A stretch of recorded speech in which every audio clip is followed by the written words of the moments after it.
اور اس عدالت کے آرڈر کو ایک ایگزیکٹو آرڈر کے ذریعے عدالت کے فیصلے کو روندا گیا، یعنی کہ عدالت کہتی ہے کہ رہا کریں اور ایم پی او لگا کر، ایگزیکٹو آرڈرز لگا کر آپ لوگ اس بندے کو دوبارہ جو ہے وہ پکڑ لیتے ہیں۔ تو کیا یہ توہین عدالت نہیں ہے؟ تو چیف جسٹس قاضی فائز عیسیٰ نے جب یہ ریمارک سنے اس کے بعد انہوں نے کہا کہ دوبارہ سے عدالت کا کوئی بھی جو حکم ہے اسے ٹالا نہ جائے، اسے نظر انداز نہ کیا جائے۔ اٹارنی جنرل صاحب کو یہ آج جو ہے وہ حکم دیا گیا ہے۔ ملک کی تاریخ میں کبھی ایسا خط لکھا گیا تو ہمیں ہائی کورٹ کے 6 ججوں کے خط کے ایک موقع کے طور پر لینا چاہیے۔ عدلیہ کی آزادی سے اہم اور کوئی چیز نہیں ہے۔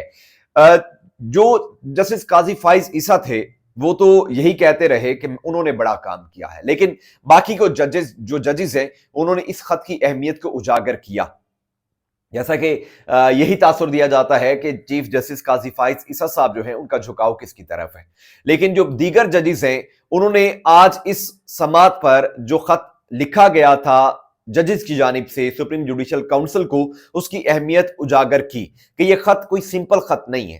ایگزیکٹو کی اگر مداخلت ہوتی ہے، اگر اوپر سے سختی ہوتی ہے تو اسے ہمیں سیریس لینا چاہیے تاکہ عدالتیں جو ہیں وہ آزاد ہوں اور عدالتیں اپنی مرضی سے فیصلے کر سکیں۔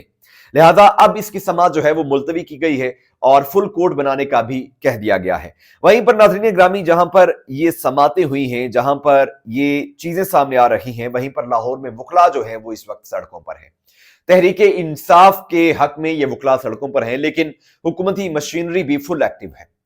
پولیس کی جو ایک بھاری نفری ہے وہ اس وقت سڑکوں پر تعینات ہے۔ خدا نخواستہ جنگ جو خانہ جنگی ہے، ماحول ایسا لگ رہا ہے کہ اس طرف جا رہا ہے۔ نہ صرف یہ، اس کے علاوہ جو ہائی کورٹ لاہور کے 3 ججز ہیں انہیں بھی دھمکی امیز خطوط موصول ہوئے ہیں اور فوری طور پر جو پولیس ہے اسے طلب کیا گیا ہے۔ اب سیکیورٹی جو ہے وہ ہائی کورٹ کی ہائی الرٹ ہے۔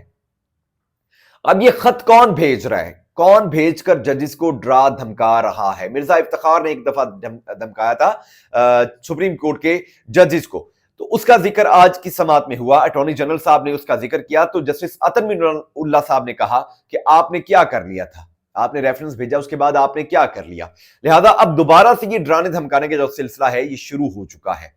اب یہ معاملہ پیچیدہ ہو رہا ہے، شاید یہ اب ایک وہی تحریک انصاف کو دوبارہ سے رگڑنے کا کوئی پلان ہے کہ تحریک انصاف کے ہم کھاتے ڈال دیں گے کہ تحریک انصاف کے لوگ جو ہیں وہ ججز کو ڈرا رہے ہیں اور عدلیہ جو ہے وہ یکسر ان کے مخالف ہو جائے گی، یا پھر معاملہ اس کے پیچھے کوئی اور ہے۔ اس پر ایک جو ہے وہ صاف اور شفاف انکوائری ہونی چاہیے، کیونکہ اگر ججز کو یوں کوئی ڈرا دھمکا سکتا ہے، میں اور آپ تو کسی کھیت کی مولی ہی نہیں ہے۔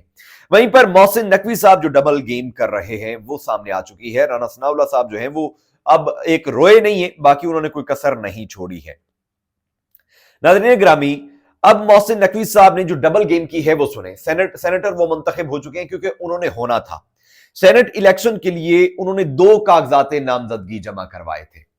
ایک کاغذات نامزدگی پر انہوں نے استحکام پاکستان پارٹی اور کاف لیگ لکھا، جبکہ دوسرے کاغذات پر مسلم لیگ نون اور پیپلز پارٹی لکھا۔ اس طرح انہوں نے بتایا کہ پورے پنجاب کی متفقہ آواز ہوں اور تمام جماعتیں مجھ پر اعتماد کرتی ہیں، یہ دعویٰ کیا گیا ہے ماجد نظامی صاحب کی جانب سے۔ اب یہ بات بڑی اہم ہے، اور وہیں پر محسن نقوی وزیر اعظم بھی بن سکتے ہیں۔ رانا ثناء اللہ صاحب نے یہ ایک نیا کٹا کھول دیا ہے کہ رانا صاحب تھوڑی ہمت کریں تو شہباز شریف صاحب بھی وزیر اعظم بن سکتے ہیں ابھی دوبارہ، کیونکہ وزیر اعظم تو وہ ہے، لیکن ابھی اگر یہ ہمت کریں تو شہباز شریف صاحب واقعی وزیر اعظم جو ہے وہ بن سکتے ہیں۔ اب یہ جو خاموشی توڑی گئی ہے رانا ثناء اللہ صاحب کی جانب سے، کیا یہ اندیا دیا گیا ہے کہ جب عدم استحکام لایا جائے گا، جب یہ تحریک پیش کی جائے گی، جیسے عمران خان کو 2 نمبر طریقے سے انہوں نے نکالا، اب تحریک انصاف کے ساتھ مل کر اور نون لیگ کا ایک دھڑا جو نواز شریف کا ہم پلہ ہے، ہم آواز ہے، وہ پیپلز پارٹی، وہ باقی دیگر چھوٹی جماعتیں، وہ اور استحکام پاکستان پارٹی کے جو 2-3 MNAs ہیں، وہ اگر یہ مل کر وزیر اعظم شہباز شریف کو ووٹ آف کانفیڈنس کا کہتے ہیں تو ووٹ آف کانفیڈنس شہباز شریف نہیں لے پائیں گے۔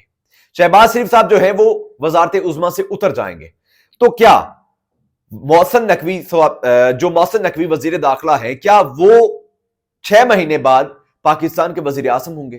سوال تو یہ ہے۔ اب رانا ثناء اللہ صاحب نے یہ جس طرف اشارہ کیا ہے، یہ واقعی ایک سیاسی جو صورتحال ہے اس میں ایک نیا یوں سمجھے کہ پانی ساکت تھا، اس میں کنکر ڈال کر اس میں لہریں پیدا کر دی گئی ہیں۔ نواز شریف صاحب کا یہ پیغام تھا جو شہباز شریف صاحب کو پہنچایا گیا ہے رانا ثناء اللہ کے توسط سے، یا پھر یہ وہ طاقتوروں کا پیغام تھا جو محسن نقوی کے تھرو، جو رانا ثناء اللہ کے تھرو میڈیا کے توسط سے پورے پاکستانیوں کو پہنچا دیا گیا ہے کہ آنے والے وقت میں محسن نقوی جو ہیں وہ وزیر اعظم بھی ہو سکتے ہیں۔ اللہ پاک بہتر جانتا ہے۔ انشاءاللہ اگلی ویڈیو میں آپ سے ملاقات کروں گا، تب تک کے لیے دعا میں یاد رکھیے گا۔ اللہ نے کے بعد